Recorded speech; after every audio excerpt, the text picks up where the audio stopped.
CBSE அதாவது central board of secondary education போர்டில் படிக்கிறதுனால எந்த விதமான சாதகங்கள் பாதகங்கள் இருக்குது அப்படிங்கிறத பார்ப்போம். முன்னதாக நம்ம ஸ்டேட் போர்டை பற்றி பார்த்தோம். Central board of secondary education அப்படிங்கிறது ஒரு national level education board government of இந்தியாவுக்கு கீழே உலகம் முழுவதும் மட்டுமல்லாமல் இந்திய அளவிலையும் அதிகமாக ஒரு யூனிஃபார்மான சிலபஸ் அந்த மாதிரி அடிக்கடி இந்தியா முழுக்க மைக்ரேட் ஆகக்கூடியவங்க அல்லது டிரான்ஸ்ஃபர் ஆகக்கூடியவங்களுக்கு ஒரு பலனளிக்கக்கூடிய ஒரு சிலபஸாக அந்த போர்டாக வந்து உருவாக்குனாங்க. இந்த சிபிஎஸ்சியுடைய ஸ்ட்ரென்த் என்னன்னு பார்ப்போம். ஃபர்ஸ்ட் பிக்கஸ்ட் ஸ்ட்ரென்த் என்னன்னு கேட்டிங்கன்னா it is very ideal for competitive examinations. அதாவது ஜேஇ, ஐஐடி, நீட், கியூட் இந்த மாதிரியான மத்திய அரசு நடத்தக்கூடிய அதாவது அகில இந்திய அளவில் நடத்தக்கூடிய எந்த ஒரு போட்டித் தேர்வும் அதுக்கு அடிப்படையாக இருப்பது என்சிஆர்டி புக்ஸ் தான். ஸோ அதனால் சிபிஎஸ்சி படிக்கிறவங்களுக்கு இது ஒரு கேக் வாக் மாதிரி இருக்கும். சின்ன வயசுலேருந்தே இந்த பாடத்திட்டத்தை படிக்கிறதுனால அதிலிருந்து தான் மேக்ஸிமம் கொஸ்டின்ஸ் வந்து சென்ட்ரல் கவர்மெண்ட்டில் நடத்தக்கூடிய எக்ஸாம்ஸில் கேட்பாங்க. ஸோ அதனால் அந்த புத்தகங்கள் படிக்கிறதுனால அவங்களுக்கு இது எளிதாகுது. ஒன்று. இன்னொன்று கான்செப்ட் ஓரியன்டட் லேர்னிங் இருக்கும். இந்த பாடத்திட்டம் வந்து இட் என்கரேஜஸ் லாஜிக்கல் திங்கிங். அந்த கொஸ்டின்ஸ்லாம் பார்த்தீங்கன்னா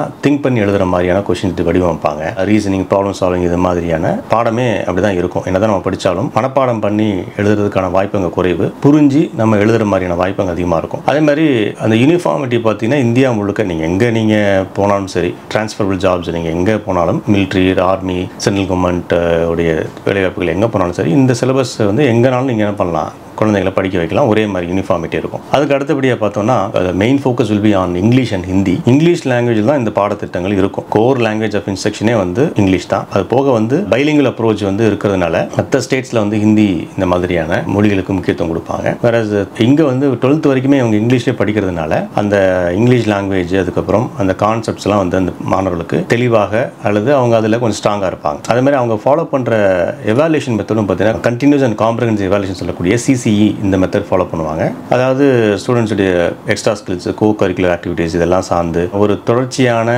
மதிப்பீட்டு முறை இருக்கும். அன்லஸ் ஒரு எக்ஸாம் வச்சு இதுதான் மார்க், இதுதான் அவங்களுடைய கேப்பபிலிட்டின்னு கண்டுபிடிக்கிறத விட இது ஒரு கண்டினியூஸ் அண்ட் காம்ப்ரஹென்சிவ் எவாலுவேஷன் எல்லா ஒட்டுமொத்த வளர்ச்சியும் சார்ந்து அந்த மாணவர்களுக்கு கிரேட் சிஸ்டம் கொடுக்கறது இந்த போர்டுடைய ஒரு முக்கியமான அம்சம். அதே மாதிரி புக்ஸ் எல்லாமே உங்களுக்கு இணையதளம் கிடைக்கிறதுனால சரி, இந்தியா முழுக்க எல்லா ஸ்டேட்ஸ்லையும் சிபிஎஸ்சி ஸ்கூல்ஸ் வந்து இதே ஒரே போர்டை ஃபாலோ பண்ணதில்ல எல்லா மாணவர்களுக்கும் அந்த லெவல் ஆஃப் அந்த கான்செப்ட் அண்டர்ஸ்டாண்டிங் இது எல்லாமே யூனிஃபார்மிட்டியாக இருக்கும். அட் சேம் டைம் இதில் இருக்கக்கூடிய டிஸ்அட்வான்டேஜ் என்னன்னு பார்த்தோம்னா லிமிட்டடான ரீஜனல் கண்டென்ட். இப்போ தமிழ்நாட்டில் படிக்கிறாங்கன்னா இந்த சிபிஎஸ்சி புக்கு படிக்கும்போது அவங்க தமிழ்நாட்டை பற்றி எதுவுமே தெரியாது. இது ஒரு பெரிய டிஸ்அட்வான்டேஜ். கல்ச்சரல் கண்டென்ட் வந்து ரொம்ப கம்மியாக இருக்கும். அண்ட் அடுத்ததாக பார்த்தீங்கன்னா அகடமிக் ப்ரெஷர் அண்ட் காம்படிஷன் அதிகம். ஏன்னா இந்தியா முழுக்க எல்லா மாணவர்களும் படிக்கிறதுனால அகடமிக் ப்ரெஷர் கண்டிப்பாக இருக்கும். நிறைய அசஸ்மெண்ட், நிறைய ஹோம்ஒர்க், அப்புறம் நீட்டு, ஜேஇ மாதிரியான ப்ரெஷர் வந்து 8th இருந்தே அவங்க ஆரம்பிச்சிடுறாங்க. ஸோ எமோஷனல் ஸ்ட்ரெஸ் வந்து இந்த போர்டில் அதிகமாக இருக்கும். அதுக்கு போக இங்கிலீஷ் டிபெண்டன்சி. ஏன்னா டெக்ஸ்ட் புக்ஸ் எக்ஸாமே இங்கிலீஷ் தான். ஸோ அதனால தமிழோ இல்லை தெலுங்கு, மலையாளம் இந்த மாதிரியான மதர் டங் வந்து பார்த்தீங்கன்னா ஒரு செகண்ட் லாங்குவேஜ் பேப்பர்ஸாக இருந்தால் கூட அவங்களுக்கு நம்ம தாய்மொழி கற்றுக்கிறதுக்கான அதில் ஒரு மொழி புலமை பெறுவதற்கான வாய்ப்பு இது குறைஞ்சிரும். அது மாதிரி ஃபினான்ஷியல் காஸ்ட் டெஃபினட்டாக வந்து அதிகமாக இருக்கும். இன்னைக்கு ஆல்மோஸ்ட் வந்து இன்னைக்கு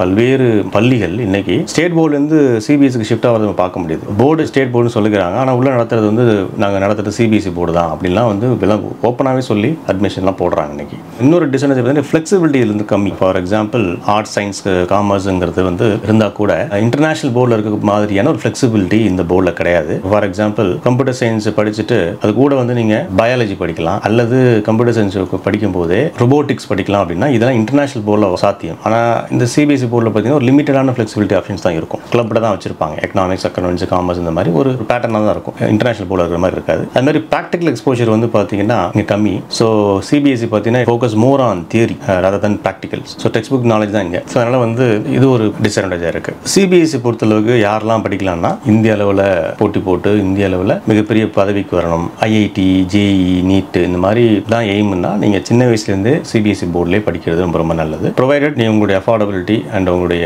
எக்கனாமிக் ஸ்டேட்டஸை பொறுத்து இது அமையும்.